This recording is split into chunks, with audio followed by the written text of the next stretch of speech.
Vida Pública. Bem-vindos à Vida Pública. Realizado pela Fundação Baldino do Amaral, TV Jornal Cruzeiro do Sul e TV Com, este é um espaço democrático de reflexão e troca de ideias sobre os assuntos que, mesmo sem que se perceba, influenciam a vida de cada pessoa. Nossos projetos de vida, nossas esperanças, tudo aquilo que sonhamos para nós, para a nossa cidade e nosso país, passa pela esfera da vida pública. Espaço aberto à pluralidade, Vida Pública é um debate permanente sobre a realidade que nos cerca, para o qual estão convidados você, telespectador, e aqui, em nosso estúdio, todos os que têm alguma coisa importante a dizer. E a palavra hoje está com o empresário Marcelo Martins. Nascido em Sorocaba em 22 de julho de 1966, o empresário Marcelo Martins é graduado em Física pela USP, Universidade de São Paulo, em 1992, e pós-graduado em Administração de Empresas e Marketing Turístico pela FGV, Fundação Getúlio Vargas.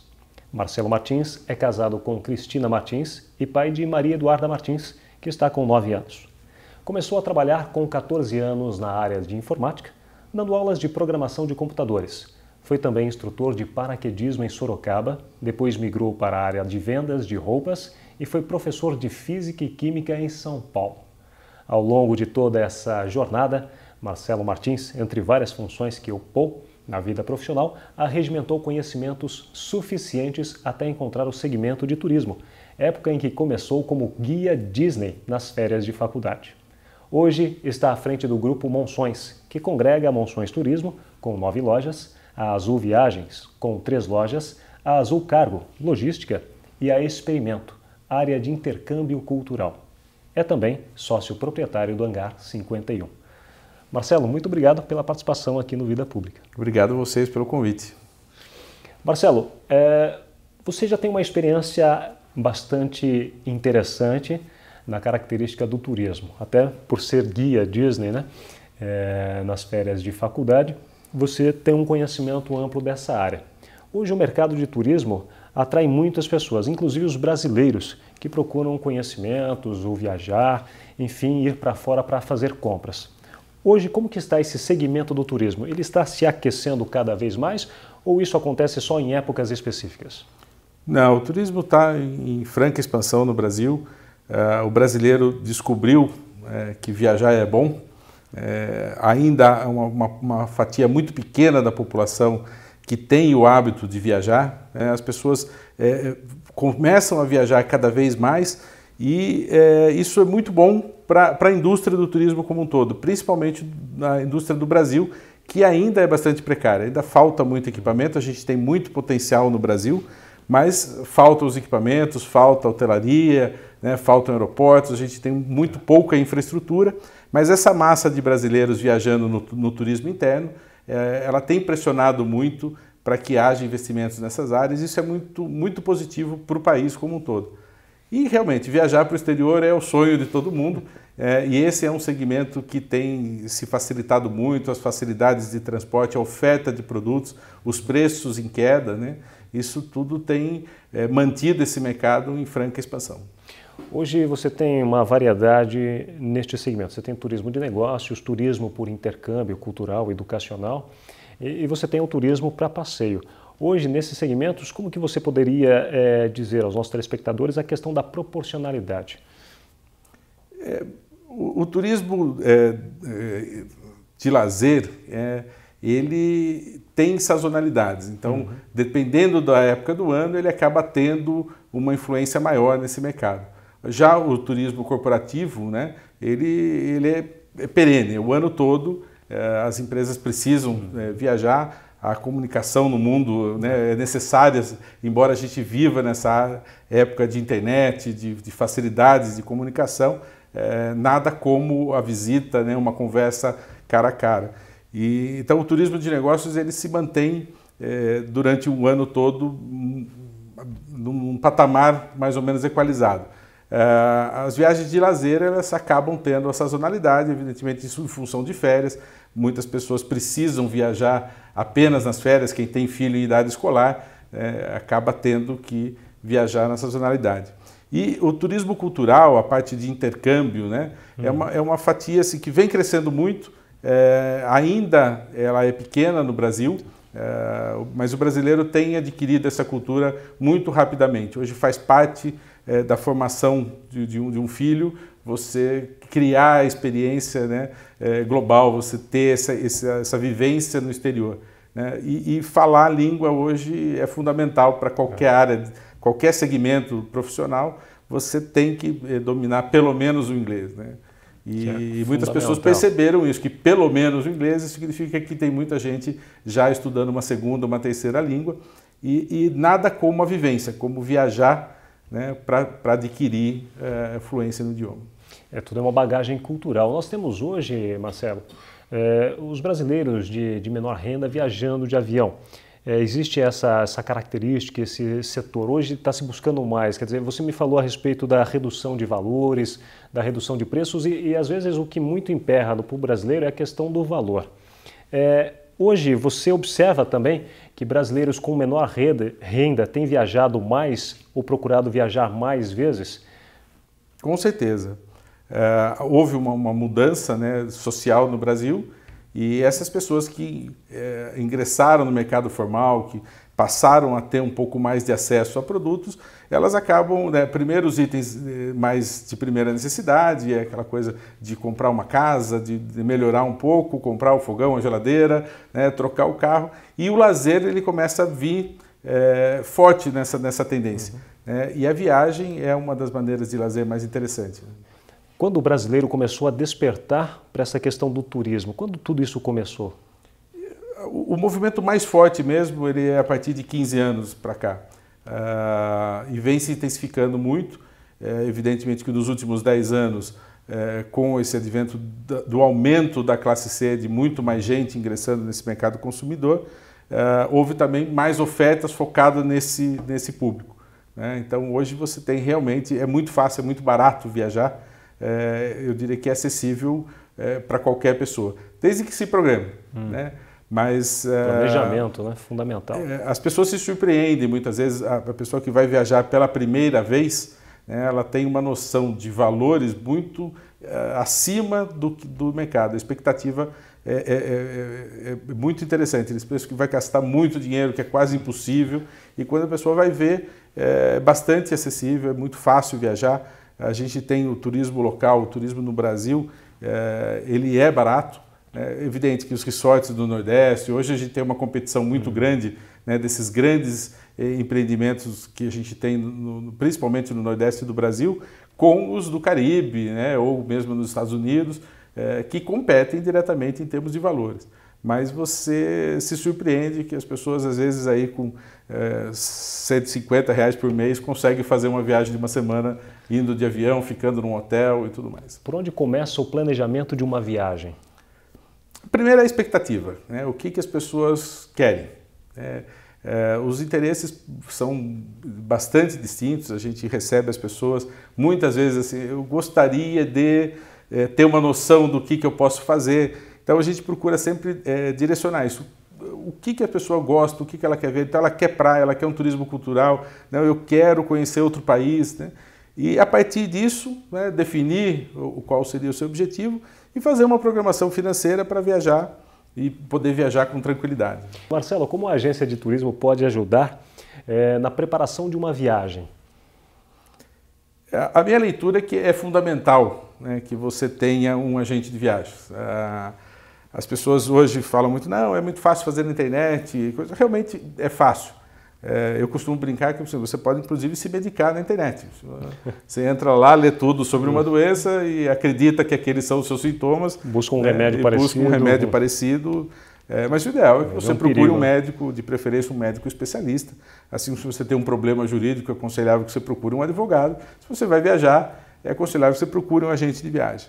O agente de viagens, ele é um especialista, né, que ele vai exatamente te dar subsídios para que você faça uma viagem sem surpresas negativas, né? A viagem é sempre uma coisa extremamente complexa. Você envolve diversos prestadores de serviço, muitas vezes em diversos países, né, falando línguas diversas. Então você tem desde o motorista que às vezes pega você na sua casa para levar no aeroporto, depois o funcionário de check-in da companhia aérea, a comissária de bordo durante o voo, a pessoa que te recebe no destino, a pessoa do check-in no hotel, depois todo mundo que está te atendendo ali no hotel, ou às vezes na locadora de veículo. Então é muita gente envolvida e a possibilidade de falha é bastante grande. E de que você cometa alguns equívocos, né, na seleção dessa viagem. Então o agente de viagem ele vai atuar como um facilitador, né, te ajudando, te auxiliando com a experiência, com a vivência que a gente tem. Marcelo, quais os problemas mais comuns em viagens por falta de planejamento ou de uma boa retaguarda nesse planejamento? Às vezes a pessoa fala, estou planejada, mas às vezes acaba esquecendo alguma coisa. Normalmente as pessoas quando vão viajar acabam esquecendo um detalhe, as pessoas vão muito às vezes pelo preço, né? E aí esquece de observar quantas paradas esse voo vai fazer, qual o tempo de conexão no aeroporto, se ele é suficiente ou se ele é excessivamente longo, casar a data de chegada do voo com a hotelaria, né, ou com a locação do carro, se precisa ter horário, né? Então, esses pequenos detalhes acabam muitas vezes para um viajante um pouco menos preparado sendo uma dificuldade que pode se tornar um aborrecimento muito grande. Né? E a outra questão é no caso de necessidades de cancelamento de voo, né, ou alguma intempérie, uma tragédia, alguma coisa que possa acontecer. Hoje a gente trabalha muito com isso também, a parte de segurança do viajante, principalmente na área corporativa. A gente precisa estar atento a onde estão os nossos clientes, né, para que a gente possa eventualmente fazer o contato, comunicá-los, avisá-los de alguma coisa e auxiliá-los em emergências. Né? Quando uma pessoa perde o voo, o que acontece? Depende de por que perdeu o voo. A gente tem diferenças e a companhia aérea ela pode, né, por lei, tratar diferentemente essa perda de voo. Então, se a pessoa chegou atrasado por uma negligência de horário, é aconselhável que você chegue, né, com uma boa antecedência nos voos internacionais, pelo menos com 3 horas de antecedência. E a gente que está em Sorocaba acaba voando, saindo de São Paulo, você tem uma marginal que a gente nunca sabe como lidar com ela. Então é aconselhável que se tome essas precauções. Então a companhia aérea, nesse caso, ela pode se negar a prestar serviço por o que é considerado um no-show, né? Que você não compareceu, não cancelou a sua reserva e provavelmente isso vai te acarretar um bom prejuízo. Quando você pede voo por atrasos, né, em conexão e tudo mais, as companhias aéreas elas são obrigadas a fazer, né, a reacomodação e se não puder reacomodar dentro, cada país tem uma legislação diferente, embora haja um consenso internacional, mas o Brasil mesmo não adota as convenções internacionais. Infelizmente, a gente tem, né, no Brasil essa coisa de criar leis específicas aqui dentro, não entendendo que esse mercado é um mercado global e que existem parâmetros internacionais para isso. Mas a companhia aérea, ela, se não puder reacomodar, e desde que você já tenha feito o seu check-in e tudo mais, ela é obrigada a providenciar a alimentação, acomodação, comunicação, né? E como eu já disse, né, o agente de viagem, nessa hora, ele pode ser muito útil, né, porque ele pode, usando os nossos mecanismos, de repente conseguir auxiliar esse cliente para que possa obter esses benefícios que são obrigados pela lei. Há pouco você falou sobre a questão de hotéis e resorts. Hoje, na internet, nós temos sites que oferecem pechinchas de hotéis. A pessoa pode acreditar nessas ofertas? É muito difícil você acreditar que alguma coisa que custa X pode ser vendido por X menos 10 ou X menos 50%. É muito complicado, muito fora da realidade. Existem sim promoções, a rede hoteleira no mundo inteiro ela atua com promoções, você tem uma baixa ocupação, a hotelaria é extremamente perecível, quer dizer, você não ocupou aquela noite do hotel, do apartamento do hotel, ele se perdeu. Então, existem sim ofertas, mas não existem ofertas milagrosas, né?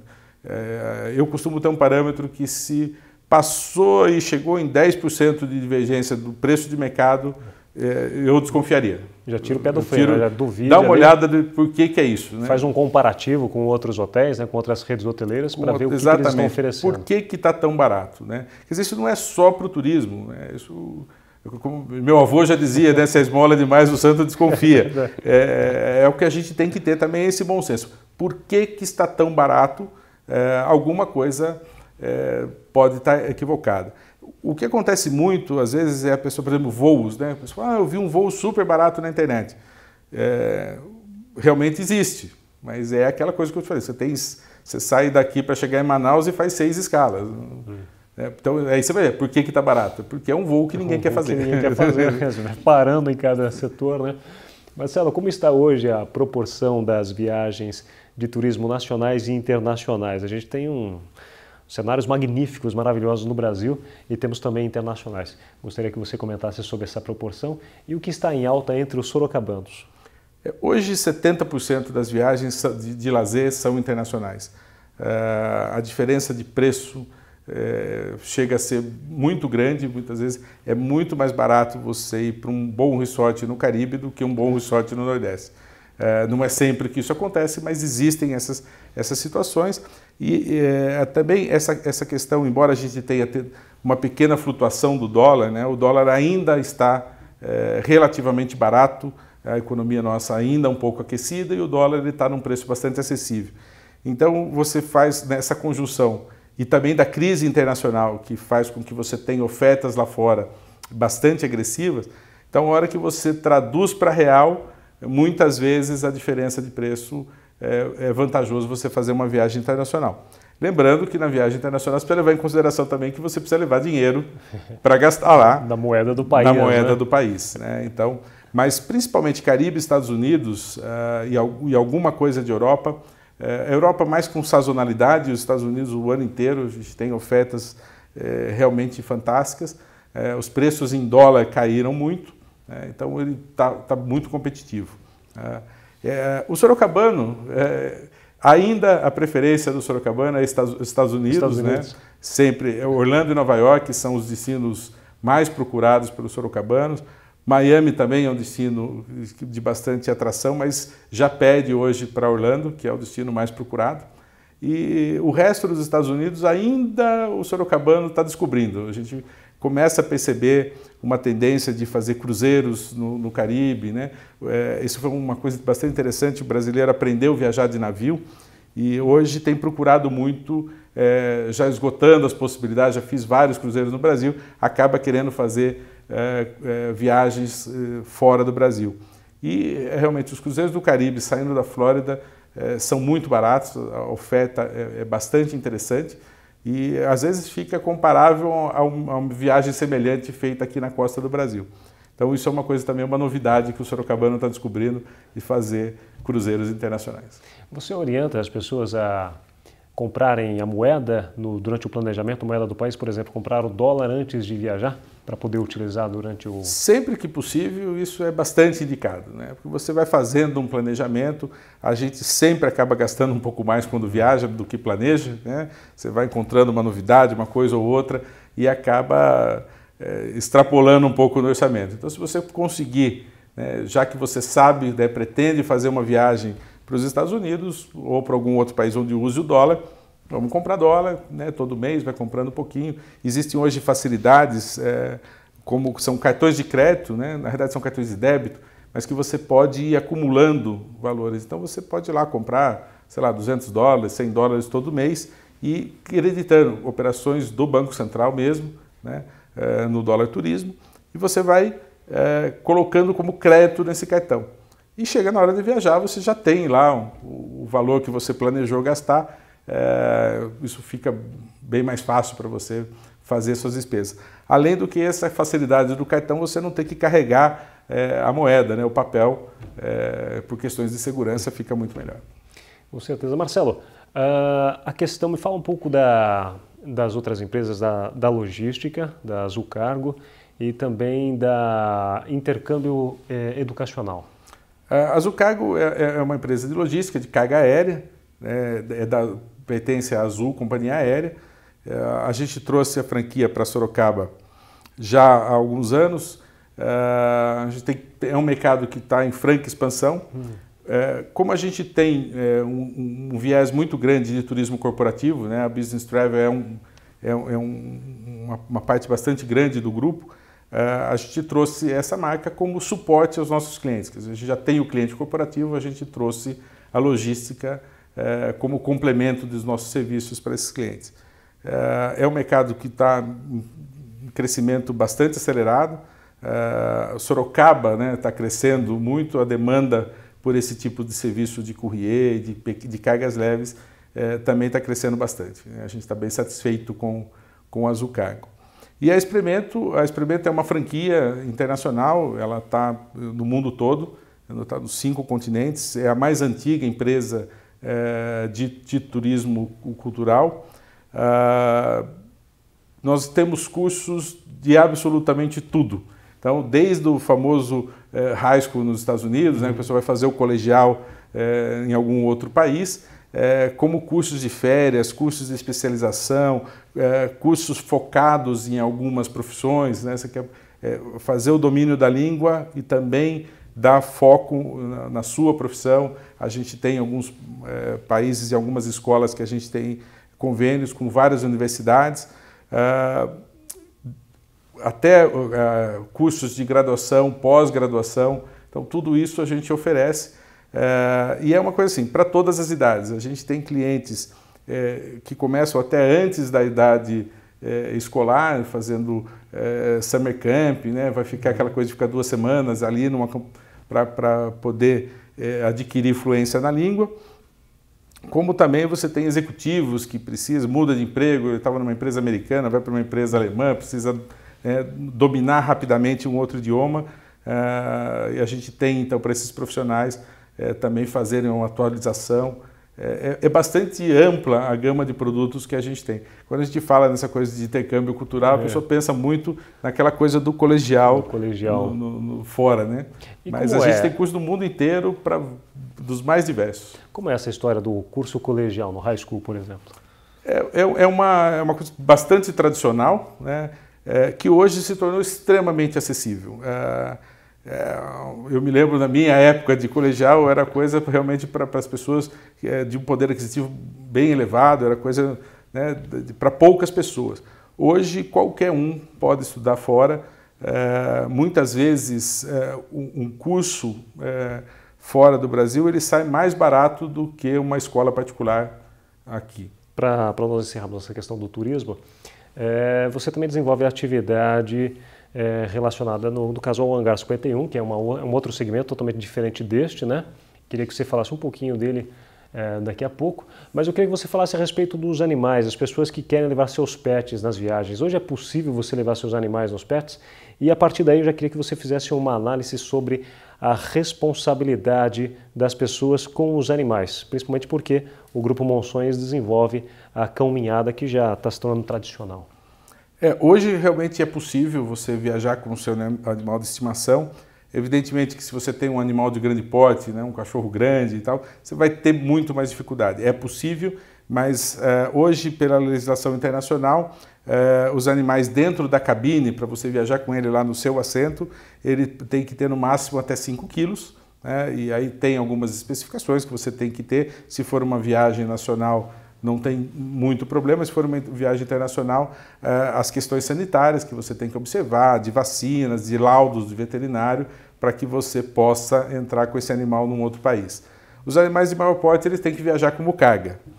Então, aí as pessoas se ressentem um pouco, mas é muito comum você ver hoje nos aeroportos no mundo todo o pessoal chegando ali na esteira de bagagem, né, e retirando, né, as gaiolas de transporte, com os animais juntos. As pessoas hoje têm os animais de estimação como membros da família, né? Então é difícil as pessoas viajarem por um período longo e não conseguirem se afastar dos animais. Muitos hotéis hoje também, no mundo todo e no Brasil, a gente tem observado que muitas redes hoteleiras têm adotado essa prática de permitir os animais junto com os hóspedes no quarto. É uma indústria que ainda é nova, mas ela está crescendo muito rapidamente por questão de demanda. Muitas pessoas deixam de viajar se não puderem levar os seus animais. Posse responsável dos animais. Vocês desenvolvem esse trabalho também da caminhada, de arrecadar ração para ajudar abrigos. Na realidade, esse trabalho é um trabalho que começou pela paixão, principalmente da minha esposa, que gosta demais de cachorro, e tinha essa coisa de pegar o cachorrinho na rua, via um cachorro abandonado, atropelado, machucado, e recolhia, a gente presta assistência e tal. E aí começou, já que era muito, eu não conseguia mais cuidar em casa, a gente criou um programa de adoção, e a maior parte dos nossos colaboradores lá também gostam muito. E começou a ser essa surpresa. Às vezes eu chegava na empresa, estava lá, venha ver, pegamos um cachorrinho aqui, uma coisa lá. E surgiu então a ideia de transformar isso numa ação social. Então a gente já tem um programa que ele é perene, o ano todo, né, a gente promove essa questão de abrigo de animais, né, com os cuidados necessários, e a gente faz a castração e coloca para adoção.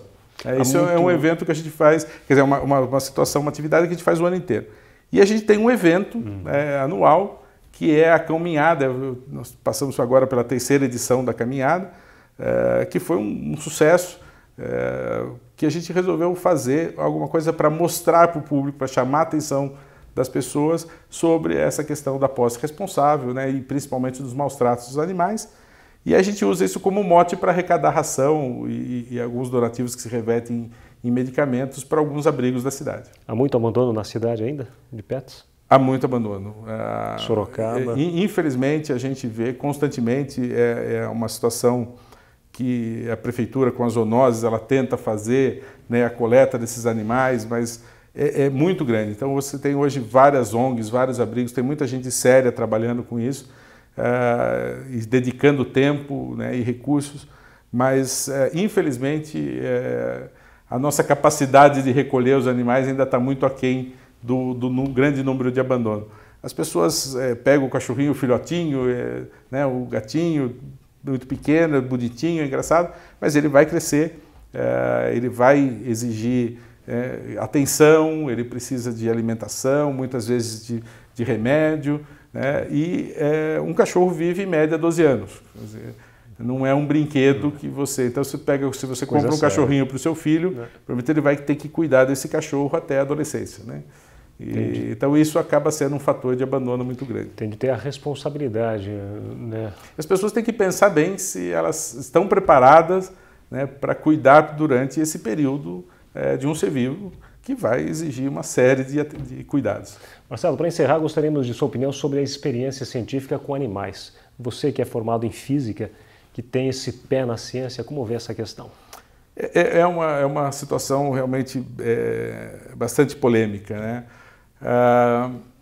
A questão do experimento científico envolvendo o animal, ela tem que passar por uma questão do respeito ao animal, né? Então, causar sofrimento, né, eu sou contra, mas eventualmente você pode fazer testes de antibióticos, você pode fazer uma série de testes em animais que vão trazer benefícios para a humanidade. Isso tem que acontecer, né? Seria até hipócrita demais da minha parte dizer, não, isso não pode, a gente depende disso, né? A gente consome carne, eu não gosto do radicalismo em nada, e principalmente nessa questão que é bastante sensível. Mas assim, eu sou contra o sofrimento desnecessário do animal. A 3ª caminhada terminou no Hangar 51. O que é o Hangar 51 em linhas gerais? O Hangar 51 é um bar temático, ele está completando 2 anos, e foi uma ideia que eu e mais alguns amigos, a gente já tinha ideia de vamos fazer alguma coisa nessa área de entretenimento, e um pouco da nossa paixão pelas motos, pelos carros, e juntamos, a gente achou um imóvel, um dia a gente achou um imóvel, e falou, aqui pode acontecer. E nos juntamos e criamos lá o Hangar 51. Ele é basicamente um garage bar, né? Ele tem uma influência muito grande da cultura americana, das Harley Davidson, dos muscle cars, e ele tem esse tema, ele é um bar americano. Bem, Marcelo, muito obrigado pela participação no Vida Pública de hoje. Muito obrigado a vocês pela oportunidade de estar aqui e espero que tenha contribuído, né, com todo mundo para a gente falar um pouquinho do turismo. Com certeza sim. O Vida Pública de hoje conversou com o empresário Marcelo Martins, proprietário do Grupo Monções e sócio proprietário do Hangar 51. O programa Vida Pública pode ser assistido no canal de vídeo do portal Cruzeiro do Sul em www.cruzeirodosul.inf.br e na TV Com, canal 7 da NET. O Vida Pública de hoje fica por aqui. Até o próximo.